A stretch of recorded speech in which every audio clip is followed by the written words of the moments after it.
hero. That is a word that I feel like is not easy to, feel recognized. I feel like hero is someone who really stands out. Who really just holds a special place that you feel like really went above and beyond and just did something that not too many people can do, in my opinion. I have a couple of heroes I can mention. One is definitely Daniel Bryan, or Bryan Danielson. The guy whose story got me invested in wrestling. And the guy, of course, who overcame the odds for WrestleMania 30. The guy who overcame the odds of never being able to wrestle again. That's a hero to me. In baseball, it's Ichiro Suzuki, who is my favorite baseball player of all time. To me, the player that just made me a fan of the game, that made me want to watch. Well, Backyard Baseball 2003. But then I think about someone recently. Somebody who I feel like in the past 3 years showed me a different side of this person. I feel like I got to know who this person is outside of the ring. And his name is Jon Moxley. Or Jonathan Good, I believe his real life name is. As of last Wednesday, January 19th, 2022, after his return promo after being out for 3 months, I believe it is, due to alcohol rehab, I had the feeling to officially, for me, call Jon Moxley a hero. Why do I view Jon Moxley as a hero? Well, let's start for starters. First off, he's definitely one of my favorite wrestlers of the modern era and of all time. Was a huge fan of him with the Shield back in WWE. Even though he was given crap to work with by himself, he made it work. He got over on his own also as well.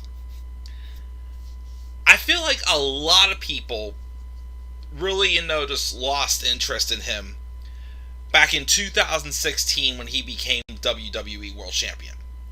And the reason why was because of that Stone Cold podcast he did, which was not a pretty sight. It was not a good interview for Dean Ambrose at the time.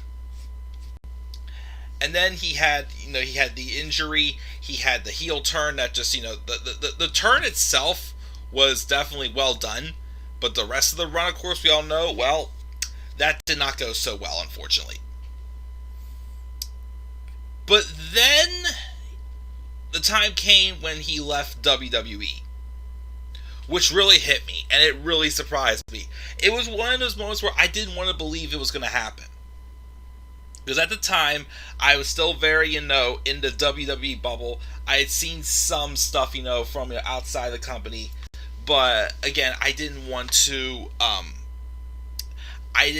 wasn't really, didn't really catch my attention that much yet. But, of course, there was AEW coming up. And Jon Moxley was not the reason why I drew interest in AEW, of course. There was definitely other people, like Cody Rhodes, Chris Jericho, Kenny Omega, the Young Bucks, Pac. It's people who already had left the company or had not touched WWE yet that, drew my interest. Because I knew the statement they were looking to make. And obviously, at the time when Jon Moxley was ready to, check out WWE and pursue other things, AEW just happened to be, right there for him to take on that. I would say the seed for me being planted to,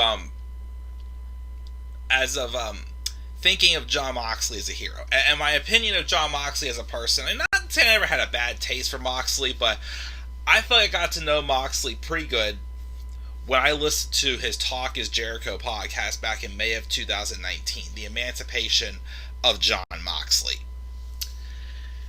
I love that podcast because, first off, he starts off with, mentioning how, he is grateful for his run in WWE. He felt like he grew up and learned a lot of things. He was a kid when he went in. He came out as an adult. As he said, he walked into that casino 8 years ago. Now he's cashed in his chips. I mean, yes, you know, he wanted to do something different. He had success there. But obviously, him wanting to do something different was not him sticking around in WWE. He wanted to move on. But also, of course, what really at first, really caught my attention was the fact that Mox said, if I completely hated my run in WWE, basically, he said, of course, the one thing that, if nothing else, the best thing he could say WWE gave him was his wife, Renee Young. Which I heard that, and I'm like, it's something that really stood out to me, because it's like, the one thing that stood out to him the most, and the thing he's probably the most grateful the most for WWE, is the fact that he found his wife. And yes, he did, rip the creative process apart. Had some really good stories to, obviously, illustrate that for sure. Then he started talking about stuff about, like, he didn't care how much money that, the WWE was going to offer him. Such as even they offered him, like, Brock Lesnar type money. What's he going to do with that money? It was not about the money anymore at that point. It was just about him wanting to do something different, him wanting to be creative, him wanting to be, have more freedom and whatnot, and be able to produce excellent content and have fun. And I really that interview just stood out to me, especially because at the time it was a couple months before I had gotten the job I have now, and I was in kind of like a crossroads as well in my life where I'm trying to get some things figured out for my future. Of course, since then, and even, the pandemic, at first held some stuff back, but now I've really, like, I really feel like a lot of pieces of my puzzle has fallen in place. But that interview to me was just, like, stood out because it's like, okay, you see, Jon Moxley or Dean Ambrose as some wacky guy who does some wacky things on TV with his character. But the guy himself, I'm like, he sent a good message in that. And of course he came to AEW, he did, what he needed to do to get over, to be a legitimate star. His matches, of course the only matches he had to do that was his matches with Kenny Omega when he first came in. Especially, of course, that Lights Out match. Which really, just set the stage of him basically being a daredevil. He would feud with Chris Jericho and become world champion. And he went on to have like a 9 or 10 month reign as champion. And it was a great reign. He was definitely an excellent champion. He had excellent matches against the likes of, Lance Archer, Brian Cage, Darby Allin, even him and Kenny, when they had matches for the title, were excellent. Him and Jericho had a good match. Him and MJF had a good promo as well. But you also notice, again, how much work he put into it. And let's go back to WWE for a second. What's one other thing that stood out to me about Ambrose who's WWE? Other than when he was out for 9 months with that tricep injury, he was always being told as being working probably the most out of most people in the company. When it came to house shows or, live TVs, like he probably worked the most days out of most wrestlers in WWE. Very dedicated. Somebody like me, I'm dedicated to what I'm committed to. He's not out there to make the big bucks. I mean, yes, he needs to make money, but he's not out there to say he made the most money and make more money than the biggest names in the industry. But he's out there to have fun and find creativity. Him going to AEW helped him get his passion for wrestling back. And he's had a successful run. Like I said, he was world champion for a while. He had a run as a tag team with Eddie Kingston. He's had his also fair share of good matches. He's had some matches with some Japanese wrestlers the past year. It seemed like for a while he was kind of so being like, he played the role of like he was introducing us to other, Japanese style wrestlers like Minoru Suzuki. Can't remember the name of the guy he faced at All Out last year. But he was basically trying to, be creative, but also introduce us to something that you don't get to see too often, which is Japanese style wrestling. And then came this past fall where, I knew that, he probably was a guy who had to, hang out, take a drink or whatnot, but I never thought he had alcohol issues. But then, of course, he gave birth, Renee gave birth to their first child, which is a daughter. And apparently he's had some issues with alcohol. The guy checked himself. He checked himself into alcohol rehab. It came out 3 months later, and he cuts this great promo from last week on Dynamite, saying how, he's not afraid to fight his demons. He's not afraid to kick them in the ass. He's not afraid to, even when he has everything he ever has, to continue to make himself a better person. Like, again, you think about going back to where he was at the beginning of 2019.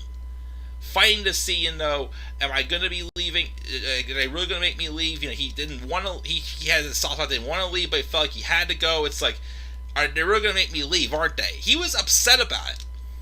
But then, of course, when he, started, look at things, and he finally, got excited about it, and he got his passion for wrestling back again, the guy just went off and had a blast. And even through all that, even with all the money he's made, he still found other demons he faced, and he overcame. Look at the example that set to me. The role model set to me. I can't put myself completely in somebody else's shoes when it comes to fighting demons, whether if it's, like addiction, or like, mental health, or like depression and whatnot. I personally feel, though, if there's one person that's really set an example of how to overcome your demons and to make crap and to throw out crap and to find better again, it's been Jon Moxley since 2019. Again, like that promo he cut, I think just put the nail in the coffin. This guy has set an example of, showing you don't need to be on the biggest stage to be successful. You don't need to be on the biggest stage to have fun. You can have everything you want in the world, yet still have a demon, and you can still fight for it by speaking up about it yourself. Because Bully Ray, I'm sorry, I like Bully Ray, but all due respect to him, he thinks Jon Moxley needs to apologize to the fans. Jon Moxley, to me, has nothing to apologize for. Jon Moxley made a choice to better himself, and he even let Tony Khan inform the fans.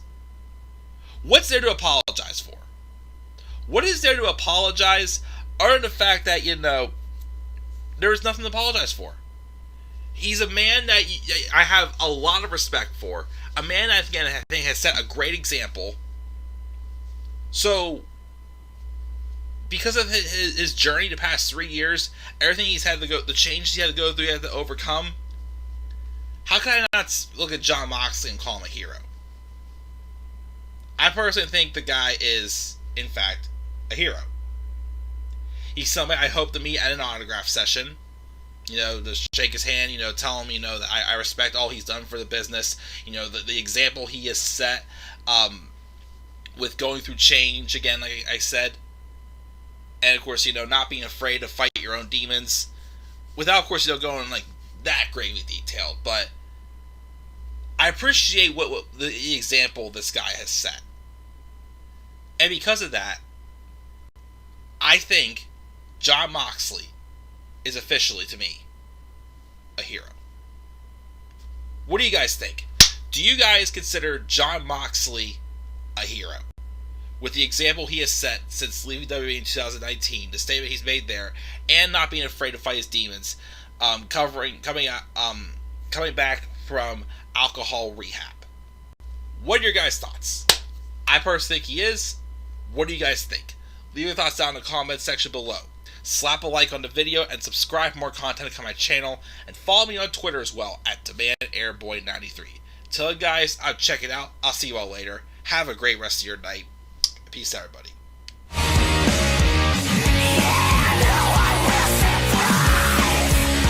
know